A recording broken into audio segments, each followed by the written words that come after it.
allegiance to the flag of the United States of America and to the republic for which it stands, one nation, under God, indivisible, with liberty and justice for all. I'm going to take our roll call tonight. President Daley is here. Vice President Headland. Trustee Clements. Here. Trustee Parr.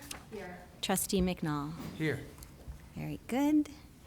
We're going to go into our first order of business, which is getting our district clerk on board. So I'm going to read the resolution. Be it resolved that, upon the recommendation of the Superintendent of Schools, the Board of Education hereby appoints Ms. Catherine Platt to the position of District Clerk, effective March 17th, 2020, for the remainder of the 2019-2020 school year at the prorated amount of $3,700. May I have a motion, please? So moved. Second. Is there any discussion? I'll share that Dr. Benante and I had a chance to meet with Ms. Platt, and not only is Ms. Platt been a friend of Haldane since her graduation from Haldane many moons ago, but as a parent, as a consistent volunteer, so her Blue Devil blood runs deep, and her professional resume certainly also compares well, and we are very happy to have her on board as part of our team. Did you have anything you wanted to say beyond thank you? No, I'm sure I'll have lots of wonderful things to say about Mrs. Platt over our time together. We should at some point swear her in. Yes, so we're going to do our all in favor, and then we'll do the Yes, swear I'm in, sorry. right? Yep. So all in favor? Aye. Aye. Okay, so If you may. yes, please. Ms. Platt, if you wouldn't mind, please rising.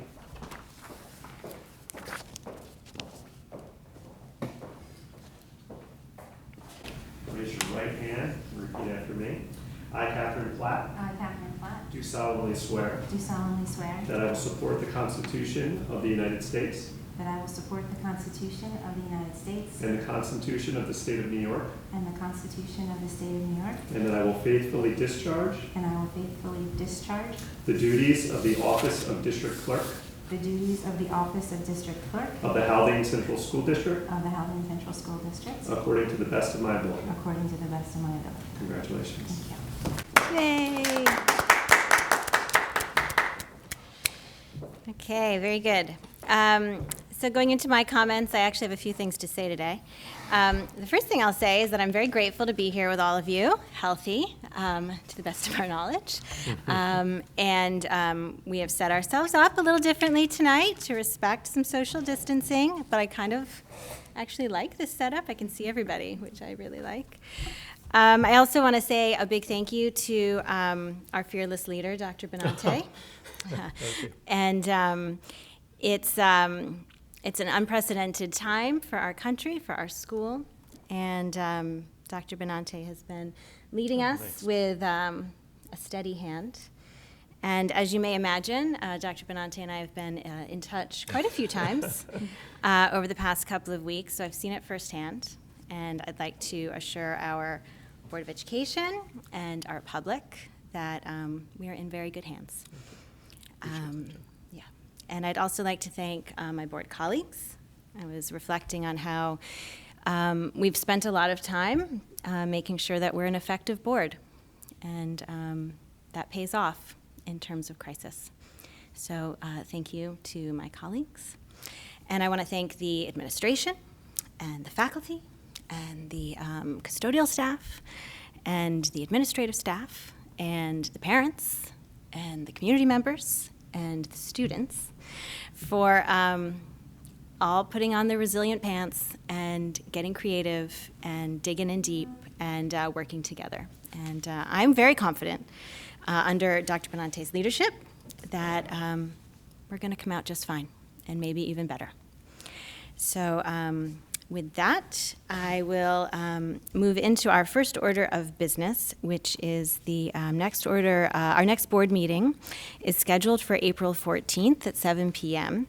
However, We originally kind of placeholded a March 31st meeting, and we did that originally during a budget development calendar time because that's a long period of time to go without a meeting during budget season. However, I think it's a long period of time to go during crisis season as well. So I'd like to suggest that we move forward with that March 31st meeting. I don't believe there's anything we need to do about it because it was already on the calendar as a placehold. So I don't believe we need to take any sort of action, but more than just us just deciding that that's something that we're all open to doing. So I'm seeing nods. Is everybody okay with that? I think that's a good idea. Okay. So our next Board of Education meeting will be March 31st, right here in this room for the moment. If we decide to move into a video conferencing situation, we will inform everybody. But for the moment, it's March 31st at 7 p.m. The other thing I want to mention is that our Haldane Board of Education trustee seats are still in motion and available. We have one seat up for election. If we need to make some adjustments to that schedule along the way, we will see. But for the time being, everything is proceeding as normal. And if anybody would like an application, they can get that by emailing Ms. Platt, cplatt@haldaneschool.org. And if anybody would like to talk about what it means to be a Board of Education trustee, myself or any of my colleagues are really happy to do that. And the last thing I want to mention is that tonight's meeting, because this is a closed public meeting, which we're doing to promote our social distancing. We won't have a usual public comment section of time. There's no public allowed to be here. However, we are live audio streaming. Is that what we call it? Yes. Live audio streaming with Zoom right now. So if you want to log on to that, you can. That's the details for that are on our homepage, and anybody who's on that can chat in some questions, and we will address those questions at the end of the meeting. But live person-to-person public comment will not be happening this evening. I think that's all I need to say about that. So I'm going to turn it over to Dr. Benante for his comments. Thank you, Ms. Daly. And just to continue the note about our broadcast this evening for individuals who are listening in or who may choose to in the future, because we don't know, we may have to move to a remote meeting process. We'll make sure we do our due diligence to notify the public. This was somewhat last minute today, I will acknowledge, as we're becoming more comfortable with the technology, but to notify the public ahead of time of a web access link that they can access if they want to listen in on the meeting. And I know our board takes as every board should, open meetings law very seriously, and we want to make sure that we're doing our best through this time to continue the governance structure of the school district and whatever business we can conduct and should be conducting, so as to not be in a jam on the other side of this. And if it has to happen remotely, we're prepared to do so, and the public participation can be enabled on that as well. So I think a couple of weeks I'll have a little more time to work on that, and I apologize if I all seem distracted towards my screen for anybody who's watching at home or for the board, because I'm just trying to monitor our connections here to make sure that everybody who is on can hear okay, and that's being facilitated well. So as Jen said, these are extraordinary circumstances in many ways, and also in many ways have already exhibited the extraordinary nature of our school community. I think everyone's familiar with what's going on, but just to summarize that, starting tomorrow, Governor Cuomo will have effectively closed our schools as he will have all schools across New York State for a 2-week period of time. We were already closed due to our county executive, Mary Ellen Odell's action last Friday. So we were closed Monday and Tuesday, today, to students out of an abundance of caution and in the interest of public health. Many of our support staff members have remained in place over the past 2 days to prepare for remote learning and the facilitation of remote learning to the extent that we can for students and for our families. We will gradually, over the next 3 days, scale down the support staff that is in place to only essential staff members to keep the buildings operating, and also to be available to families in these first few days of remote learning should they need us. And that includes our administrative staff. It includes members of our admin support staff, our secretarial staff, our cafeteria staff, and our maintenance and operations staff. But even among those groups, we'll gradually scale back over the next 3 days. And our goal is by Friday to only have a handful of staff members really on campus. And that's in our best interest too. In case somebody gets sick, we'll have another individual who could then become the primary contact. So it's been, again, an extraordinary time, a lot of planning that's going into place. But as I've learned a long time ago, and when your system's under stress, you start to see what you're made up of. And in many ways, I think the time and the effort that we've spent with the board in retreat, the time and the effort we've spent as an administrative team, establishing good processes and good functions, it's all paying off right now. And my hope is that we can maintain some sense of routine for our families, but we're all adapting to a new reality right now, and I think will be for the foreseeable future. I just want to note that we've been in touch with all families who are eligible for free and reduced lunch directly. We called all of those families yesterday to make sure that we could continue providing support to them through breakfast and lunch service, and that will continue through this crisis. Our PTA and our faculty association have been outstanding in beginning to generate care packages for families in need. That may extend beyond just those families that are eligible for free and reduced lunch. We're anticipating there may not be any needs that present right now, but a week from now or 2 weeks from now may start to really present. And we have care packages that we're beginning to put together for those families. We had several members of our faculty who are volunteering their time today to do that. And I know our parent-teacher association is also working on that.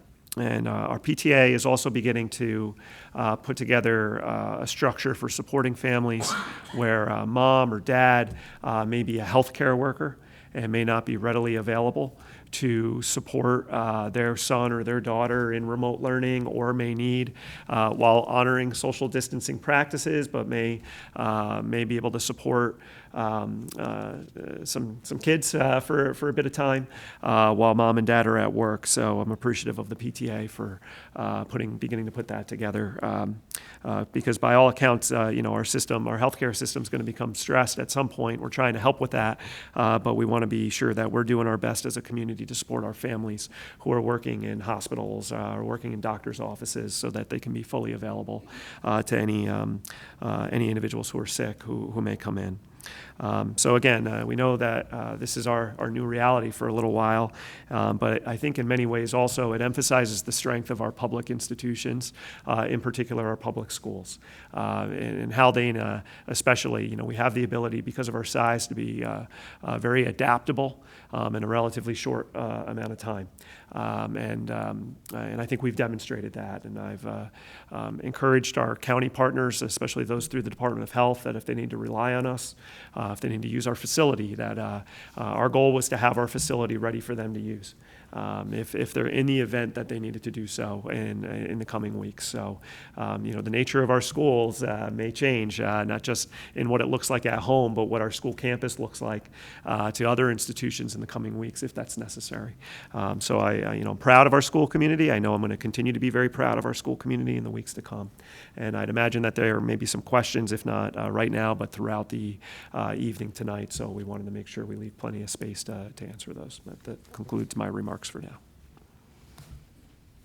Okay. Going into committee minutes, the Wellness Committee minutes from February 24th are there for review. Information reports Obviously, we don't have our administration here, but the reports are here for us to read. Lots of exciting things going on at the school. Going into communication from the public, which we are obviously moving beyond at the moment, and consent agenda. May I have a motion, please? So moved. Second? Any discussion? I thought maybe Dr. Benante, I believe Ms. Sniffen was going to give She us some was. information. And I think she's listening in to make sure I do it justice. Going to give us So, some I'll do my best information here. about this course elective, but Dr. Benante will do it in her stead. So. Yes, so planning, we've begun planning for next school year through course selection, and something that Julia and her team have recognized is that the number of students who are accessing advanced placement statistics has decreased over the years. Where we were typically running 2 sections, we plan to only run 1 section of AP statistics next year. And then in addition to that, so we wanted to offer a probability and statistics elective, but that was not quite at the advanced placement or college level, because there's good value in having a course like that. So that is the first elective that is listed here. And then in her discussions with the humanities departments, there also was a high level of interest for students to take something along the lines of a contemporary history course, but through a multimedia lens. And Julia provided me with just general interest right now that there are 25 students who have indicated an interest in an introductory probability and statistics class, and 22 who have expressed an interest in contemporary history through multimedia. So again, we're trying to adapt our courses and elective offerings to student interest, and this would be the official approval of adding these 2 courses to our course catalog for next school year. I will say that were these courses to be approved, there's already a recommendation later in the agenda for one of the textbooks that would accompany the stat course. Are there any questions or further discussion about that? Okay. I just really appreciate, I've been, the thought that goes into deciding which courses, the high school decides to add. I do really appreciate that. And I was really pleased to see both those classes. I think they really have a lot of potential to be really engaging and beneficial. Thank you. And I know Julia works very closely with our department leaders to really re-examine this on a continual basis. So Julia and the department leaders in particular do a great job. Okay. All those in favor? Aye. Consent agenda, financial. May I have a motion, please? Motion? Second. A couple of things to point out here.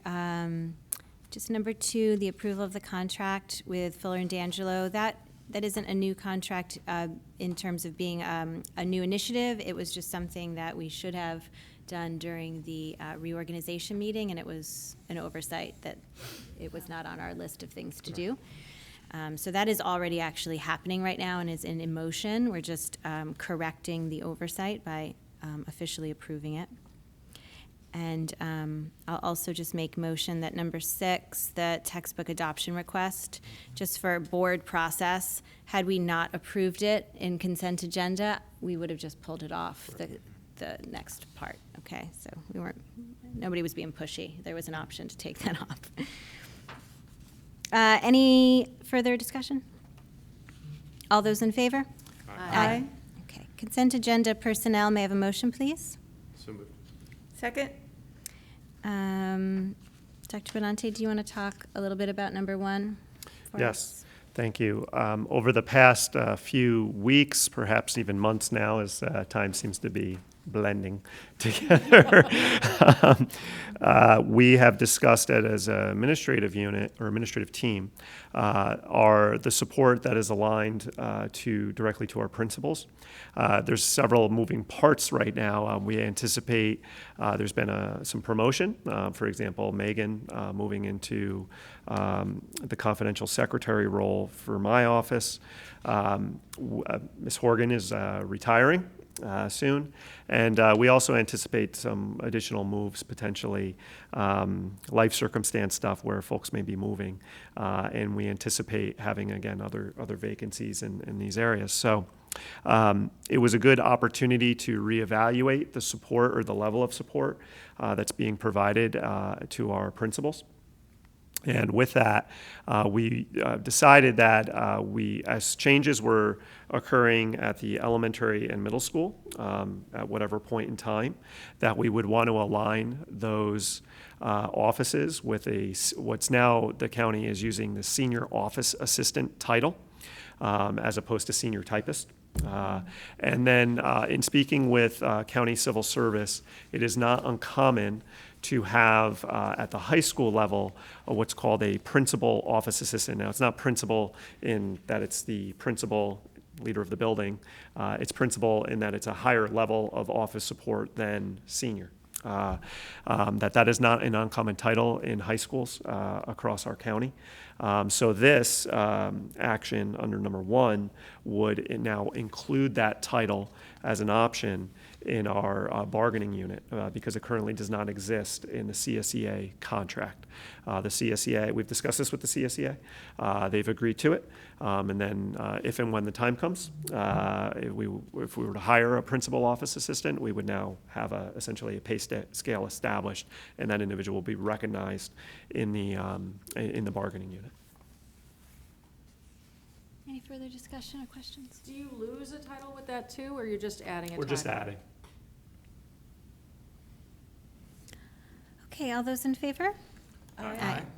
Okay, unfinished business. So there are 3 items here that seem very far away right now since we're in crisis management mode.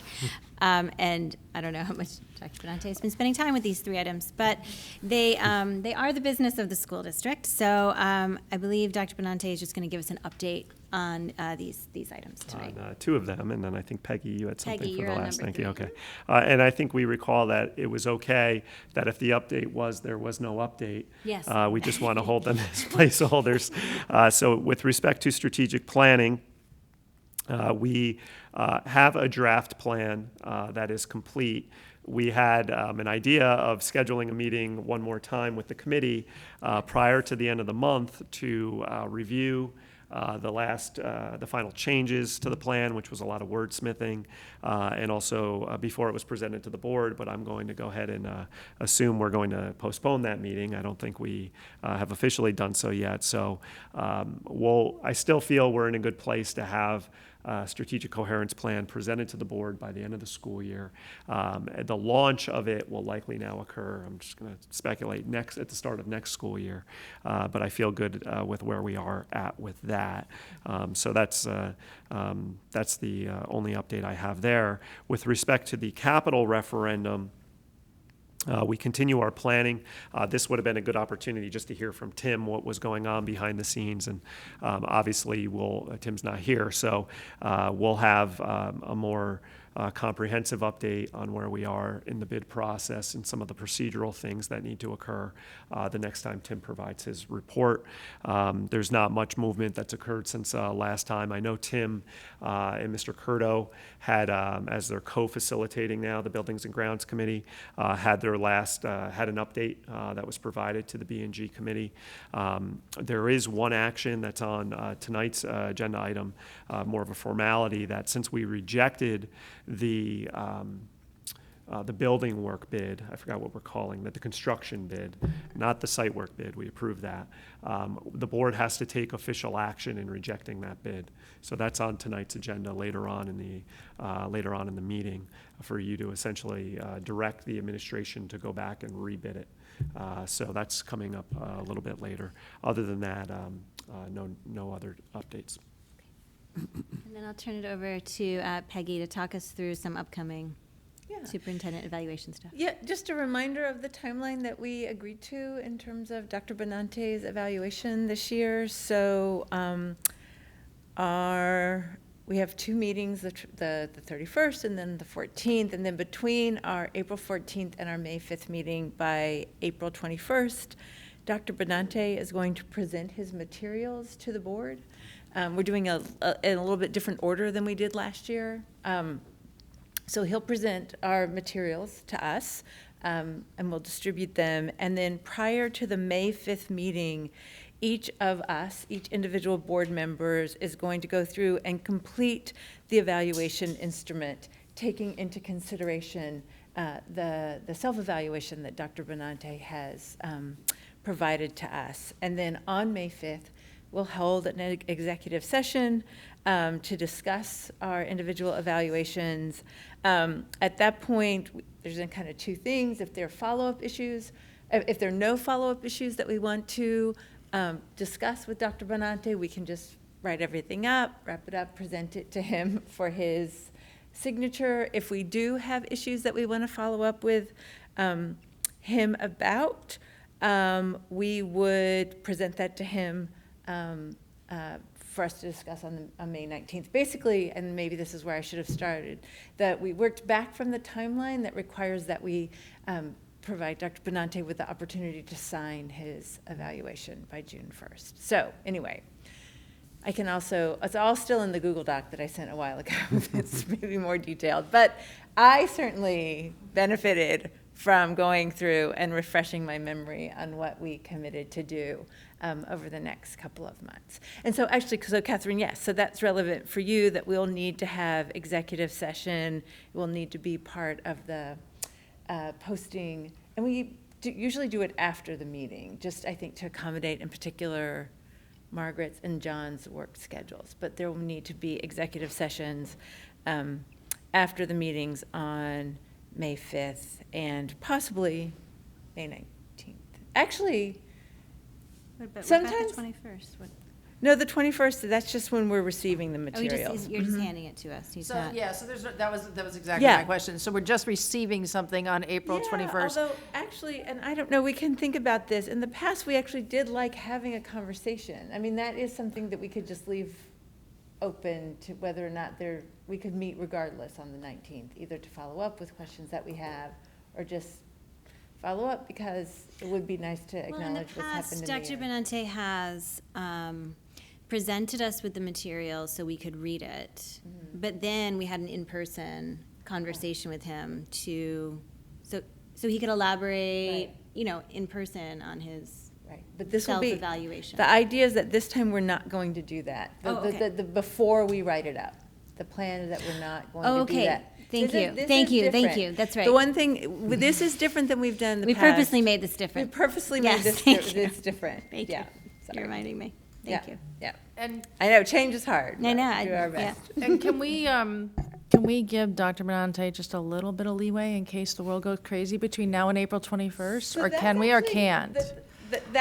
The timeline is driven by what's contractually in Dr. Benante's contract. So if I'm more than happy to Yeah, be flexible about I it. trust that if we got to the time and if I needed more time for some reason and I expressed such through Peggy, that the board would be understanding of that, Yes. given what's going on right now. But for all we know, I may have a lot of time at home soon, so, That doesn't mean you're not working. No, certainly not, but I'll be able to pull together what I've done in the past for the board, Yeah. so. Okay. But Yeah. thank you, I So, appreciate and it. This is important, Appreciate but what you're doing Thank right now you. is a big But I'll deal. understand, thank you. So actually, I think if people just want to go and look at the timeline, because I just used a lot of words, I shared it with everybody as a Yeah. Google Doc. You Yeah. should be able to go into your Google Drive and access it, but if not, let me know and I'll resend the link.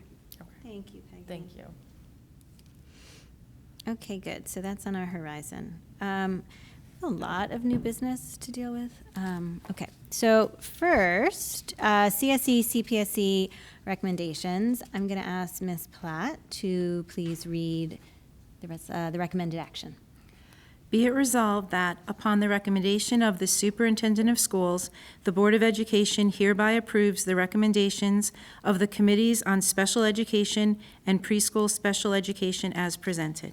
May I have a motion, please? So moved. Second? Any discussion? All those in favor? Aye. Okay. Number 2, resolution calling for the inclusion of the Proposition 2. So I'm going to turn this over to Ms. Platt to read the recommended action, and it is a roll call vote, so she'll talk us through that. Okay. You don't have to read the whole thing. Maybe Upon- just read the first. The first part? Yeah. Okay. Thank you. Upon the recommendation of the Superintendent of Schools, the Board of Education hereby approves the following resolution to include Proposition 2 in the notice of the annual district meeting on May 19th, 2020. Be it resolved by the Board of Education of Haldane Central School District at Phillipstown, Dutchess, and Putnam Counties, New York. Thank you. May I have a motion, please? So moved. Second? Any discussion? Do you want to call the roll? Sure. President Daley? Yes. Vice President Headland? Yes. Trustee Clements? Yes? Trustee McNall? Yes. Trustee Parr? Yes. Very good. And it is passed. Okay. Jen, can I interject Please. just for 1 second? Because I noticed a couple of others joined the meeting here after we Oh. started. So I just want to make note for anyone who is listening to the meeting that if they would like a specific question asked during the public or I should say during the, for me or the board to answer towards the end of the meeting, you can utilize the question and answer function on the Zoom meeting conference, or you could actually list it in the chat as well, although I'd guide you to try the Q&A function. So I just wanted to say that because a couple of people had come in while Welcome. we were starting. Listeners? I think we're on the friends If and you're family listening at list home. tonight, Long time is what it listener, looks first like. time calling. Okay. Thank you. Sorry Yeah, about that. No, thank you. That's fun. Okay. Number 3, approval of the resolution to appoint election personnel. Ms. Platt. Upon the recommendation of the Superintendent of Schools, the Board of Education hereby approves the following resolution to appoint election personnel for the annual district meeting on May 19th, 2020. May I have a motion, please? So moved. Second. Any discussion? This is a roll call vote, so I'll turn it over to Ms. Platt. President Daley? Yes? Vice President Headland? Yes. Trustee Clements? Yes? Trustee McNall? Yes. Trustee Parr? Yes. The resolution is passed. Okay. Number 3. Catherine, you're getting a real, Trial by fire. this is a trial by fire. Okay, going into the approval of resolution calling for the annual district meeting vote on propositions. I'll turn it over to Ms. Black. Be it resolved that, upon the recommendation of the Superintendent of Schools, the Board of Education hereby approves the following resolution calling for the annual district meeting and trustee election on May 19th, 2020. May I have a motion, please? So moved. Second? Any discussion? Just a question on, just a procedural question. So earlier, we voted to include the school bus proposition in the vote, and in this, we're actually approving the actual vote, which now includes the school bus propositions. Is that right? Yes. Okay, all right. So for whatever reason we had said no, this would no longer include that piece. Correct. It would only include the trustee vote and the rest of the budget? Okay. Correct. So Catherine it's not would even- have to, on the fly, change the recommendation for us. Yep. Okay, But cool. yes, Thank it you. would- yes. It's just, Thank you. no problem. Okay, President Daley? Yes. Vice President Headland? Yes. Trustee Clements? Yes? Trustee McNall? Yes. Trustee Parr? Yes. And the resolution passes. Okay. The appointment of the external auditor for the fiscal year. Ms. Platt? Be it resolved that, upon the recommendation of the Superintendent of Schools, the Board of Education hereby appoints the Bonadio Group, 6 Wembley Court, Albany, New York, 12205, as the district's external auditor for the fiscal year ending June 30th, 2020. May I have a motion, please? So moved. Second? Any discussion? All those in favor? Aye. Aye. I do actually just want to make a comment Yes. about this, if that's okay? Please. So typically, every 5 years, well, actually, not typically, but every 3 or 5, maybe 5, it's 3 or 5 years, Anne would know. The board re-bids who our external auditor is. And in the past, I think there has been some openness, or has been openness to the idea of actually switching auditors every few years because it's a new set of eyes. It's been perceived beneficial. I can't remember the exact details of the bid, but actually Bonadio has been our external auditor for the past 3 or 5 years. I forget the term. But they came in both with a very competitive bid, and they've just been really great to work with. They've, I believe they instituted some new procedures that rely on technology and an electronic exchange of documents that I think Anne has found efficient. I mean, just basically, I've been on the audit committee, I think as long as they've been our external auditors. Margaret wasn't originally, because it was with Evan Schwartz.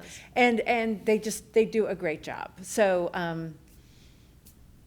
that, for what it's worth, that's the process that we just. And we did go through with the audit committee, and everyone discussed it and was asked, do we want to do this? Because it is good practice to switch it up sometimes. And we chose as a group to go back with this group. The group was agreed that this was the right thing to do. So thanks also to our, that committee as well. Thank you. Number 6, so this is what Dr. Benante was discussing earlier. We as a group have agreed to the rejection of the bid that we received, and this is just making it official. So, Ms. Platt. Whereas the Board of Education, in accordance with Article 5-A of the General Municipal Law, invited sealed bids for the capital improvement projects, also known as the project, which included the general construction contract, which bids were opened publicly on February 13th, 2020, and whereas there was only one bid for the general construction contract, which bid exceeded the estimated cost of the work, therefore, be it resolved that upon the recommendation of the Superintendent of Schools, the Board of Education hereby rejects the bid for the general construction contract for the project and directs the architect and director of facilities to rebid the general construction contract. May I have a motion, please? So moved. Second? Any further discussion? All those in favor? Aye. Okay, approval of the supplemental memorandum of agreement between the Board of Education and the CSEA. Whereas on March 7th, 2020, the Governor of New York State has declared a state of emergency due to the outbreak of novel coronavirus COVID-19, and whereas in the interest of the health and safety of those in our schools and the school community, the purchase of necessary supplies and services to combat the spread of COVID-19 is required as the virus's spread is imminent. Now, therefore, be it resolved that the Board of Education hereby authorizes or ratifies the actions of the Superintendent of Schools and his or her administrative designee to make purchases of goods and services necessary to maintain heightened sanitary conditions in our schools and facilities, and/or to mitigate against the spread of the COVID-19 virus, thereby dispensing with bid law requirements and purchasing procedures that would otherwise be applicable under General Municipal Law, Section 103 and Section 104-B, based upon these emergency circumstances. May I have a motion, please? So moved. Second? I read the wrong title for what Catherine just read. Okay. There's a lot of them here I think I tonight. was the only one who was thrown off. Okay. Any discussion? Do you have anything you want to say about that? The recommended action that Catherine Just wrote is in, pretty. I guess, layman's terms, this allows Tim and Ann to purchase what's necessary to combat the virus's spread. That otherwise, we may have had gone through a bid process or have had to have gone through a laborious bid process that would actually interfere with our ability to be most responsive. We are not yet in a situation where we've had to do this, but who knows? So that's what this allows us to do. Any further discussion? All those in favor? Aye. Now we're at the supplemental memorandum of agreement between us and the CSEA. Okay. Be it resolved that, upon the recommendation of the Superintendent of Schools, the Board of Education hereby approves the supplemental memorandum of agreement between the Haldane Board of Education and the Civil Service Employees Association dated March 13th, 2020, related to cleaning procedures and services related to COVID-19, and authorizes the superintendent to sign the agreement on behalf of the district. May I have a motion, please? So moved. Second? Any discussion? Do you have anything to add, If Dr. I Benante? may, Please. So this allows the director of, or my designee, in this case it would be the director of facilities, in the event that we require or need an individual unit member to work overtime, to forego the typical overtime assignment rules that we utilize with the association, again, to avoid what can be. Oh, I'm sorry, remind me, Ann. This one allows us to enlist the help of an outside cleaning. Ah, got it. Sorry. Thank you, Ann Dinio. Voice. This allows us, I'm sorry, I'm getting some of these mixed up. Yeah. This one allows us to enlist the support of an outside cleaning agency were it necessary, in lieu of utilizing our own staff or in addition to utilizing our own staff, as it relates to the spread of this particular virus. And normally, would that be not allowed? So, two things would come up. The first is there is certain jobs and responsibilities that are considered the right of the union. Yeah. So they have the first right to do that work. Yep. So this is a unique circumstance, and the association is understanding and has worked with us to understand that just may not be possible for them to do all of the work that's necessary without it taking an unusual amount of time. So having the ability to bring in another cleaning agency could help us expedite what may be necessary to keep the school open. Obviously, we went right into a closure when we had initially talked about this. So our first thinking was this might be this may be the difference between closing and opening the school in a given day. For now, now that we're closed, it's unlikely that we would need to do this. However, if we were to reopen and again be in a similar situation that we were in a week or two ago, where we could potentially have to close the school on any given day, and then reopen it after we follow a particular cleaning protocol, this allows us the ability to again expedite that process. Also, the second thing that may come up is that we may learn or come to find that there's a concern about the actual work that goes into cleaning and preparing the school facility. There's concern about exposure. Maybe the health of our cleaning staff is compromised. They're not available to do it. Again, we could bring in a cleaning group to do so. Great, thank you. And sorry for getting out of order on that myself. That's all right. I'll take credit. A lot for going on. Getting you in the wrong order. Okay, any further discussion? All those in favor? All right. Aye. Number 9, approval of the supplemental memorandum of agreement between the Haldane Board of Education and the CSEA regarding hourly employees, payment of employees. Be it resolved that, upon the recommendation of the Superintendent of Schools, the Board of Education hereby approves the supplemental memorandum of agreement between the Haldane Board of Education and the Civil Service Employees Association dated March 17th, 2020, related to the payment of hourly employees during the COVID-19 pandemic between March 16th, 2020 and March 31st, 2020, and authorizes the superintendent to sign the agreement on behalf of the district. May I have a motion, please? So moved. Second? Dr. Benante, would you like to add anything? We're on number 9. We're on number 9. Got it. Number Payment of hourly 9, I was already employees. jumping ahead to number 10. Number 9 is related to our part-time employees who fill out essentially a timesheet each week. In this particular circumstance, there may not be a direct need to, for example, a driver right now, a part-time bus driver, for them to come to school each day. So this would maintain their payment, their salary, for a period of time, given that they would make themselves available if we were to need them, let's say to deliver meals to families as an example of that, in the coming days if we felt that was a need. So this is the board, this would essentially be the board's acknowledgement that we have some employees who are dependent upon their income here.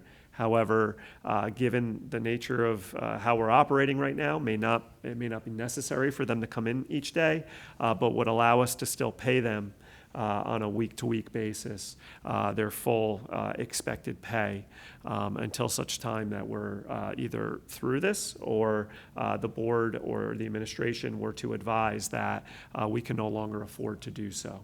I spoke with Ann about this extensively. We do feel that we are in a position financially where we can afford to do this for these employees. There's approximately 10, Ann, if I could just, if you could remind me, approximately 10 employees, correct? Gotta get her Yes, back. that's correct. Um, Employees at about $1,000 a day. So for a 2-week period, I think it was just over $1,000 a day. It would cost approximately $11,000 to do this for the next 2 weeks. That's correct. And this agreement sunsets on March 31st, so we could reevaluate if we had an extended closure, if we needed to relook at the financial situation. So this is really just creating a little safety net for these 10 individuals for the next 2 weeks. And am I correct to assume that at least some of these are bus drivers? Yes. And I will also point out that there is a phenomenal shortage of bus drivers in the region, and so it's in the district's best interest Sure. to keep these folks because we have trouble finding them. Yeah. And it's the right thing to do. No, well, yes, yeah. No, I'm not like, yes, it's totally the right thing to do. Yeah, yeah. But also really beneficial for the district, I think. All those in favor? Aye. Very good. Number 10, approval of the supplemental memorandum of agreement between the Board of Education and the CSEA regarding overtime. Be it resolved that, upon the recommendation of the Superintendent of Schools, the Board of Education hereby approves the supplemental memorandum of agreement between the Haldane Board of Education and the Civil Service Employees Association dated March 13th, 2020, related to CSEA overtime procedures related to COVID-19, and authorizes the superintendent to sign the agreement on behalf of the district. May I have a motion, please? So moved. Second. So this was the one I started to talk about.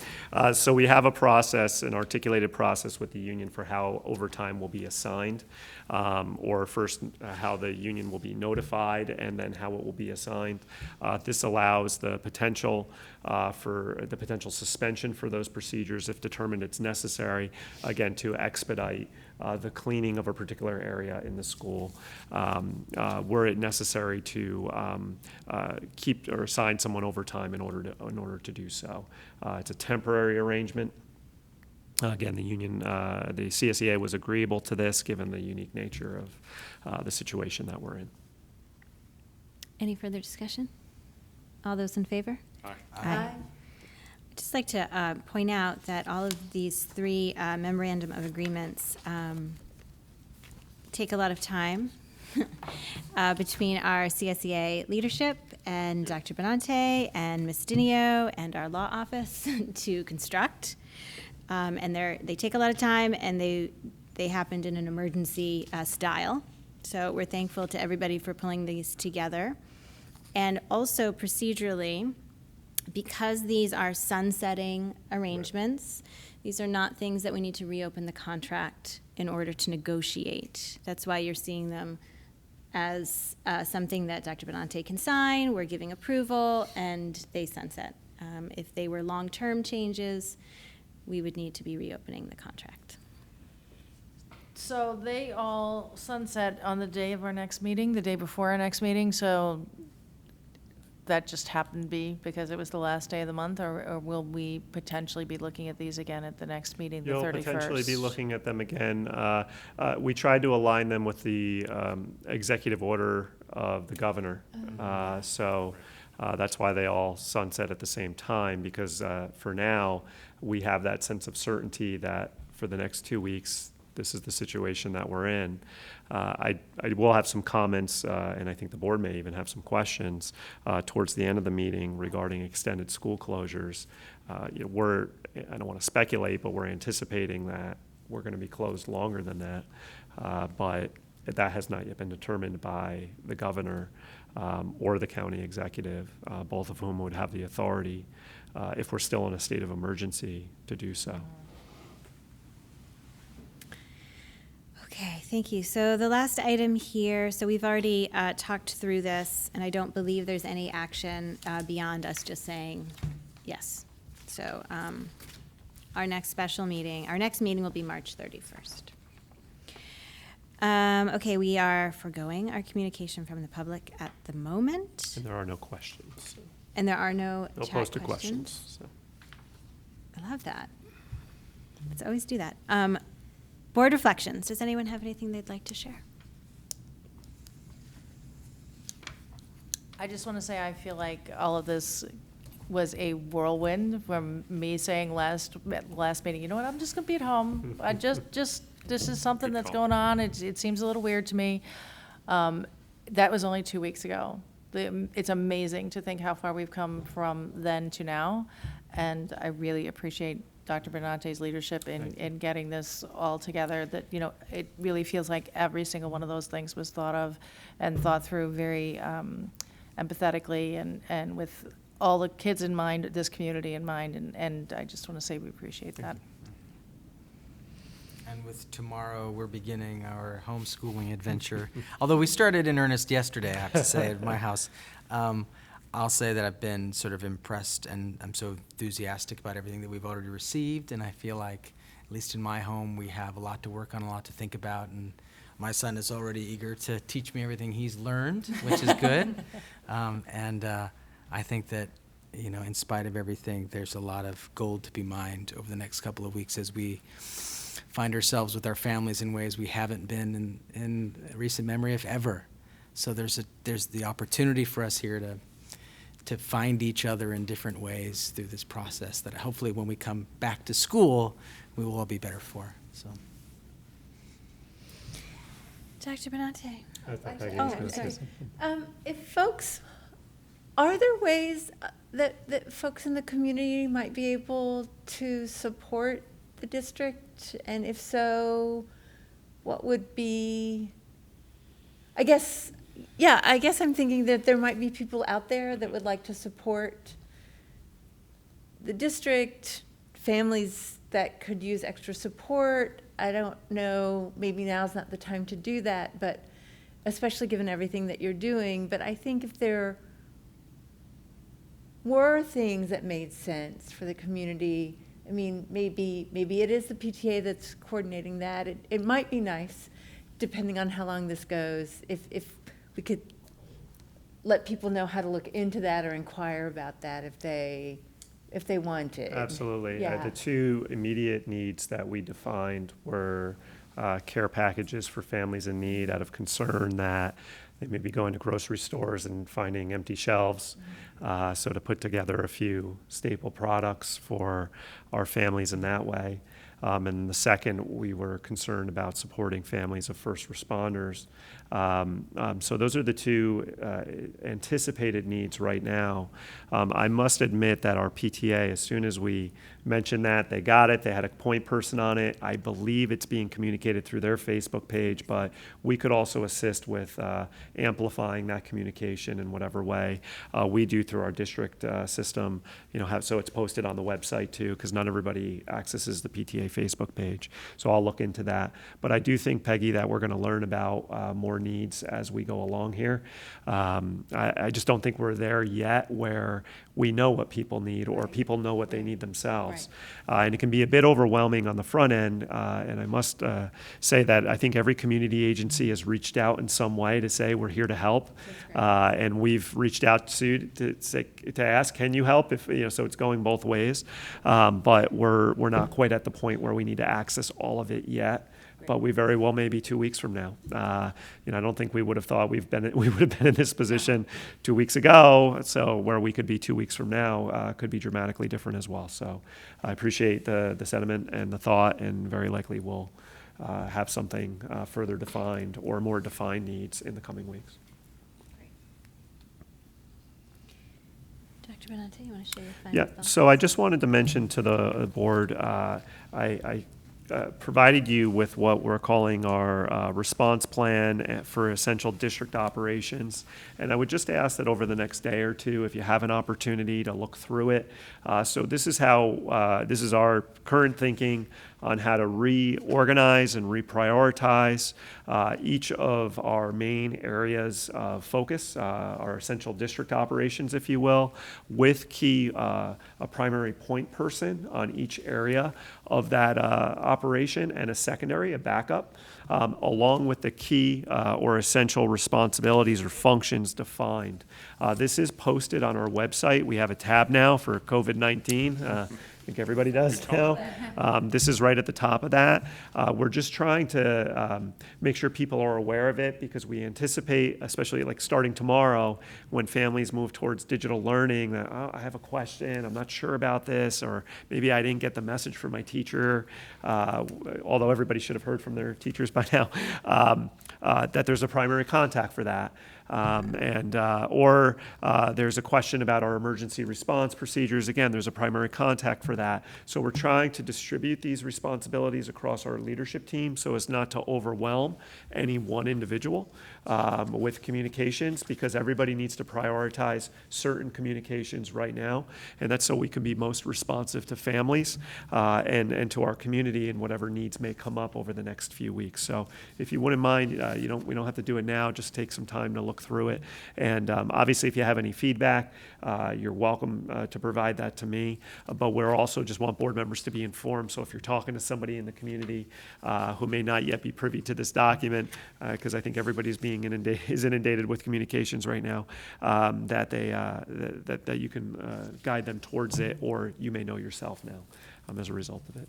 Yeah, this is great. Thank you very much for that. And it's obviously like, you got to flex a lot, right? Yeah, to get to here. trying. I have just a couple of very tactical Please. questions about things that I might ask, or things I'm interested in knowing. I suspect that if, just as looking through here, I suspect that most of the inbound from parents will probably either come to teaching and learning or potentially food services, because I'm assuming if I have questions about food delivery, that's going to go to the food services part. So Anne as a primary contact. So how's that process actually going to work at this point? Do you know?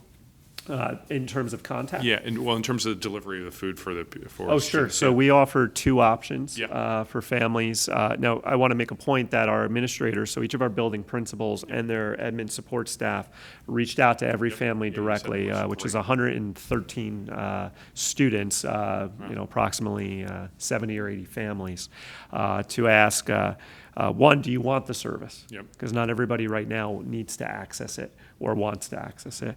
The second was, would you like to come and pick it up here? And if so, here is the window of time that we're making available for you to come pick it up here. And if you can't, can we take it to you? And if so, where can we drop it off? So that has already been established. So we have a list of every family or student that's eligible with information. Are they accessing it now? And then if so, in what way? That's great. And then we'll follow up routinely with those families should things change. We recognize basically- we need to reassess that periodically. The cafeteria is still functioning Yes. for a much Yeah, we had a limited full population. cafeteria staff in today. That's right. That's right. Okay, We so will be, though, just so you know, Yeah, yeah. with that, just the details behind Yeah. it all. because you're a detail person, and I appreciate that, is that with our cafeteria staff, we realize, and Nancy and I and Ann met about this yesterday, we're going to have our full staff in today because we wanted to manage the volume. But Nancy's training her team essentially and splitting them up into either 2 or 3 teams. So she'll bring in, Team A one day, and then Team B another. So in case, there's an issue on Team A, and then Team A has to go into quarantine, now we have a backup team, if you will, to continue the food service program for a while. And then just one last piece, John. We think that there will be families who may have, and the superintendents in the county and I were talking about this today, who may have needs, but may not be eligible for the free and reduced lunch program, whether it comes up down the road or whatever that may be. So we're also working closely with our food pantries across Putnam County to make sure that we're aligning families with the food pantry support, where they're not eligible for the school breakfast and lunch program, that they could then access it through the local food pantry as well. And so if I'm a member of one of those families and I have that concern or need, that inbound should come through Ann? Ann. Okay, that's Yeah, great. Ann's the primary. Yep. And I think we have, who's my secondary on that? Somebody's- You. Me. Congratulations. Yeah, me. There you go. Been on there a couple times. That's great. A couple other things. So food, teaching and learning, and specifically tech support. Do you want the tech support questions to come to it seems like the building administrator and then flow through to Leah? Is that how you want? We're going to start with the building admin, Okay. but I wouldn't be surprised if that quickly goes to Leah. Okay. We added Leah on there when we Yeah. reviewed the plan yesterday, just thinking we're going to be using more technology than we Yeah. typically do over the next couple of days. So I would use the building principal as the primary contact, and I think you'll find our principals to be very responsive, but Leah would be the secondary for a tech support issue. And I know that there has been conversation about making sure all the students have both Chromebooks as well as jetpacks and all that stuff to be able Correct. to do distance learning. So that's sorted at this Yes, point. we or in provided process. jetpacks yesterday. Great. And Chromebooks to many students and their families. We do have some backups as well. Okay. We tried to get the message out that anybody who needs to access the building should have done so by the end of the day yesterday. Yep. Just I think as you were walking through, if you haven't, as you walk out, Tim has a process for making sure that every room that's been accessed has then been shut down once it's sanitized. So anytime someone comes into it now, we have to go back in and potentially re-sanitize it. So we've pulled a lot of those resources out into common areas just to help with that. But we will certainly help if someone last minute realizes that they don't have a Chromebook. We will be sure to get one to them, but it likely would either be we'll bring it to you or meet us outside the school at a particular time and we'll hand it to you. Okay. One of the other questions I had was, wow, you're asking, teachers are doing a lot in terms of putting content online, and I've been super impressed about all the stuff I've seen. I think, I was just looking at the physical education stuff. I'm like, all right, Henry, we're going to work on planks for a while. He's like, what's a plank? I'm like, Yeah, you're gonna learn. and I'm not going to do it right because my terminology is not correct, but for students that are learning the English language and are in primarily, I would assume, Spanish, how's that content working? So we have Miss Jennings is reaching out to those families directly. Okay. To try to continue a level of support that's provided to them. And to further assess what their needs may be, so we could better coordinate the support to those families. There are approximately, I think we have 12 students. I think it's 8 families of students who are English language learners, and we've definitely are in the process of putting a support system in place for them. I don't have the exact details other than to know that Mrs. Jennings who was our ELL teacher, was on it. Okay. All right. Good. On the elementary school newsletter, Yeah. it was front and center. It was translated in English and in Spanish and in Russian. I saw the Russian. Someone And asked then that. we have a Russian student. Yeah. So it was translated in all languages, right on the front page, and then there were links. If you are an ENL student, this is your code, link here, link Got it. here. So Okay. that was also in Spanish, Okay. and that was also in Russian. So Okay. there was a lot of consideration, at That's great. least, from my eyes, happening. Okay. Two other questions. One, so obviously the teachers are going through this as well, many with their own students, or many with their own children at home, where everyone's balancing. Is there an expectation that teachers will be available at a particular set of time during the day, consistently across okay, Regular school hours. regular school hours? Okay. And I know that already many of our teachers are available after school hours because there are emails They are, and but tests, I haven't met with every teacher because we lost our ability to, on Friday, to have all of our teachers in one space. Right. But through their union leadership, Ms. McHugh, and also in informal meetings that I was having with small groups, I was reinforcing the importance of maintaining that boundary, because it can become completely overwhelming. And I can see, and we have a very dedicated staff where now this digital learning environment becomes a 16, 18 hour a day commitment. And I just don't think that's appropriate, and I don't think, I think our parents certainly understand that. Right. I don't think our parents are going to do that. It's just a matter of sometimes how kids work and how the work comes in, the feeling and the need to now attend to it as an educator. And, I've encouraged our staff to maintain that boundary of availability during regular school hours, and then from that focus on your families and yourselves. Good.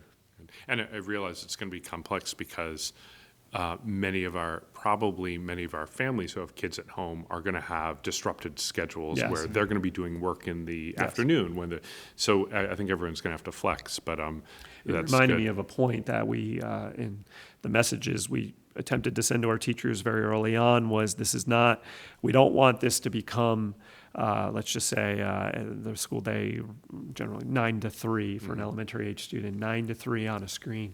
Right. That it Right. should be the facilitation of work remotely, but ideally only a portion of that time is spent actually on a computer. Right. So Well, and you're even reminding me of that. even your comment of it's the regular school hours for a teacher who also has a planning period and a lunch Correct. period, right? That's sort of out the window because students don't know when it's Right. planning period, lunch period. So there may be responsibilities. So I appreciate that. And finally, just random question. We were talking about the costs for maintaining, and I think it's the right thing to do, continuing to pay our hourly workers. Do we have, at this point, any expectation that there are significantly increased costs due to this? No. Anne, are you still on? She's unmuting. I'm here. Trying to get a snap. The question was, are we anticipating any increased costs because of this? And my initial inclination was the cleaning costs were there was overtime, a lot of overtime that first week, or last week, I should say. But now that has dwindled. There really isn't a need for that. There are various, across the board, increases and extra expenses that we have had to deal with. I have had some input from the state and from other business officials when we're chatting online that there might be funds available to assist districts in unanticipated costs related to the virus and the handling of it.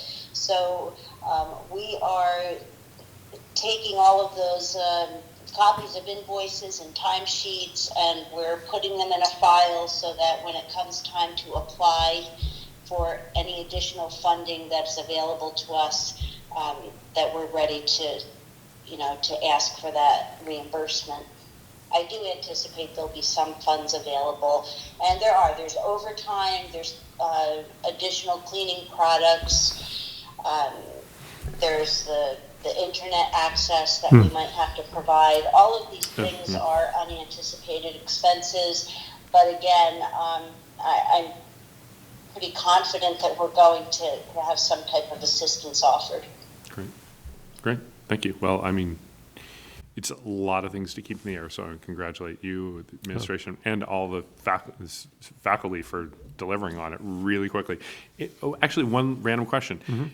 Do you think out of this there will be, at some point, let's just say that there's an extended closure, do you think that there will be an opportunity to collaborate with other districts to provide other types of curricula for students who are potentially interested in it through the time of a extended closure? Perhaps. I think that we're seeing some unique things. An example would be on the professional learning end. Sure. We had quite a few staff members today who were engaged in an online professional learning sessions. There were several that Chappaqua was hosting. Yeah.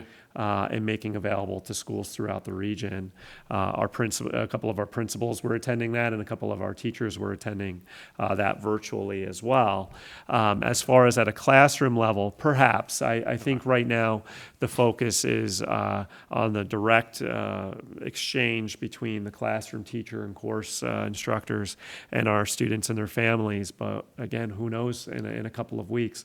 The one piece is, I think our staff, and I think many staffs in the region are becoming so adept so quickly at these tools, whether it be Zoom or whether it be Google Meet or other opportunities to try to recreate to the extent possible an authentic experience for our kids.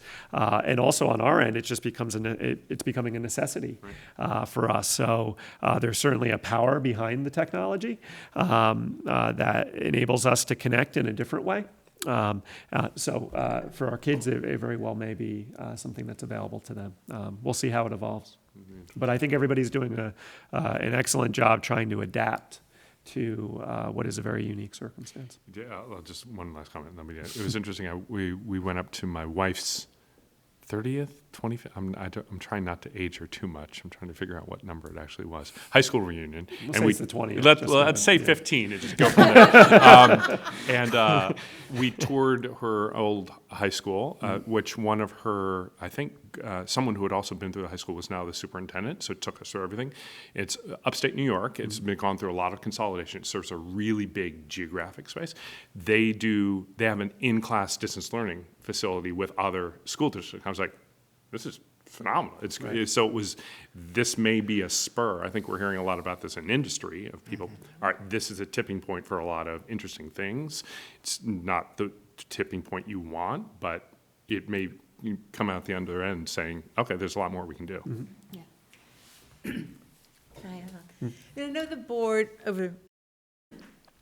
with the significant investment that the district made in technology, the board has had questions, and we had that really useful report from Leah earlier this year. But in just thinking about this, like one of the things that this investment, right? There's different ways to think of technology. One of them is as tools to just accomplish the process of learning. We're not talking about content. We're not talking about digital curricula. We're not talking about apps. We're just talking about tools like Google Classrooms, the computers, things like that. Like one of the things that the investment has gotten us, right, that we've had is that we have, not that we can't still have questions about technology and education, but it's gotten us, kids are really used to using the technology. We had lots of Chromebooks that we could share with families, and everybody was able to very quickly make this transition with as much ease as we could hope for, without the technology piece being a big stumbling block. And I don't think that had occurred to me until just listening to this conversation. And so as we're thinking about our investments, and folks question us about our investments, I think this is a really important lesson. I mean, I think it's something to sort of be really appreciative of, that we are able to do it. I mean, it's funny, like my husband, I've been working as a remote employee for 4 years. Like I'm online all day long. That's what I do. My husband just for the first time had to have his very first video meeting on Friday. And it's it's a hump. Like, it's a big thing. And it is, I think this is what you're getting at. Like, there's lots of reasons to be concerned and unhappy about what's going on. But there is this glimmer that, like, so we're figuring out how to do some of these days. And I just really commend everybody, that piece of the transition, it sounds like it's going as well as it is, because it's hard. And I don't know, something to be appreciative of in this moment. Just the potential possibility of, especially as a small school district, that because of our scale, cannot offer every single class that students might want to take. Like, if you go down the distance learning path, does that enable you to do other things? There's so many other complications there. There's so many, I'm sure you're smiling, you're like, here are all the things you're not thinking about. But Don't I have enough like, on my plate? like, it's a really interesting thought to consider. And I think it's a privilege that here we are in this crisis, and we can actually see some silver lining, and that's a testament to how Dr. Benante has led us through the crisis. That we're actually at a place where we're thinking, oh, what are the opportunities here? Because I'm sure there are some, and we'll find them. And if I can, I think Sean said it far better and more eloquently than I can, but it's a good note to end on. As I was down on the track doing some stress management this afternoon, and across the street at the softball field across from 9D there, I was watching a family just enjoy playing together in the field there. And I thought we posted something on the resource tab today that the state put out about managing anxiety and managing stress, and there were some great tips in there about monitoring how much news you're consuming. Taking the space to go for a walk, to enjoy the time with your family. So if there is a silver lining, if there is an opportunity in any of this, it's an opportunity. It's providing us with an opportunity to, or a reflection back to ourselves. And I think I was meeting also with before restaurants were closed, I had dinner with an old colleague and a principal who I'd really admired. And she said, perhaps this is just a good reminder for the frenetic pace that we have become so accustomed to, and the need to slow down and to appreciate the relationships that we have with one another, and especially through our families. Now, I worry about our kids who maybe don't have those relationships in place at home, and I think a lot of us are right now. But at the same time, we'd be doing right by them to use this time wisely, as Sean outlined, and reconnect with our families perhaps in ways that we haven't before. So one thing that's been lost in all of it, and I feel badly, and I usually would have led with this, is that I just want to acknowledge our girls basketball team who won the sectional championship 2 weeks ago, and then lost a very tough game. They won it 2 years ago too. They've won it for 7 years. But then lost a very tough game to a very tough Millbrook team. And I feel bad for the Millbrook girls as well, because they had a great team, and I think we all really saw them going pretty far in the state tournament. But the girls, our girls, had a great season, won a sectional championship, and then came into an empty gym in a home game for a regional game, and absolutely played their hearts out. And Millbrook was good, and they got it back to within 5 points. And I thought, oh man, we're gonna pull this one out. And I talked to some of the girls afterwards who really felt that if we had our home crowd there, that it would have been a distinct advantage in moments like that. And but to that end, they again, as many of our teams have, modeled the very best of what our community is about in their demonstration of their resilience, and their heart in competition, and then really their camaraderie, not just with themselves, but with the other team. Because there was a shared experience there that both teams had, and we received a wonderful note from the coach of the Millbrook team, Coach Peak, afterwards about the sportsmanship and helping, and how his team felt so welcomed on our school campus in what was just a really unique and odd circumstance in many ways. And I thought that it's notes like that I think really, regardless of what the outcome of the game is, that really speak to what's most important about the work that we're doing. And that team had an incredible trajectory we Did- consider the beginning of their season. Yeah. You know, we talk about resilience. Yeah. So, very Can I ask impressive. one more question? Absolutely. I know that's the best note to end on, but I have one more question because people are going to ask. So as I was scrolling in, as we were talking, the school calendar is here, and a lot of things are marked, canceled, and postponed. A lot of things aren't. Are they still happening, or, so report cards are listed here, Yeah. parent-teacher conferences are listed here, like, Sure. are some of those things that aren't marked, are they in limbo, or they're just happening as they are? No, I wouldn't anticipate them to be happening as they are. I just think that's probably a detail we hadn't fully Yeah, a lot of went them are through and marked and a considered. lot of them I'll aren't. talk to my team about that. Thank you for bringing it to our attention. And I think what you're noting is that there are a lot, that we've tried to accommodate for a lot to the best of our ability, but there's details that we know we're forgetting, and as they come up to us, we'll be certainly responsive to that. But there were report card conferences, I think, scheduled for this Friday, right? Yeah. No, we'll forego those. So we're going to assume that everything on yeah. here is questionable. Yeah, yeah. And you brought up calendar, and I alluded to it in my letter yesterday, but there's a lot still to be determined and to play out with the school calendar. I'm thinking of now calendar in a bit of a different way, not necessarily events, but also what days are counting, what days aren't, what's going to happen to vacations, what's going to happen to spring break and Memorial Day. We have every indication that the state education department will provide us with guidance on that in the coming days. We were supposed to get it today. We didn't get it. But I know they're overwhelmed as well. So as soon as we have definitive guidance on how to be handling these days, in my opinion, these are days of instruction. So, but the governor's executive order indicates that we're supposed to be exhausting vacation days and emergency days that went unutilized. But to some extent, if tomorrow is a vacation day, well, our teachers are going to be available tomorrow, and our students are going to be working tomorrow. So I don't think that constitutes a vacation day by any means. So those are the sorts of things and details that still need to be sorted out as well. And a lot's going to come. What I'm going to try to prioritize in my communication with families, because I'm assuming there'll be many more, is just what we know as fact, what we're anticipating coming up, and then obviously anything else that may be pertinent. But we'll be sure to take a look at those calendar of events tomorrow. Margaret, thanks for bringing it up. Even a note that just says, just give Yep. us some time. Absolutely. And we'll Yeah, sort it yeah. out. No, you're absolutely right. Okay, I'd like to make a motion to adjourn. Second. All those in favor? Aye. Thank you to those who participated at home. I am signing off.